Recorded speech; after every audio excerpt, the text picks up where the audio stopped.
match the animals with their young ones and write their names in the given boxes. মানে প্রাণীদের তাদের বাচ্চাদের সাথে মেলান এবং প্রদত্ত বাক্সে তাদের নাম লিখুন। কল্ট মানে বাচ্চা ঘোড়া, আর হর্স মানে ঘোড়া। পিগলেট মানে শূকর ছানা, পিগ মানে শূকর।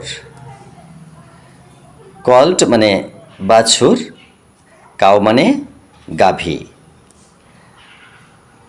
চিক মানে মুরগি ছানা, হেন মানে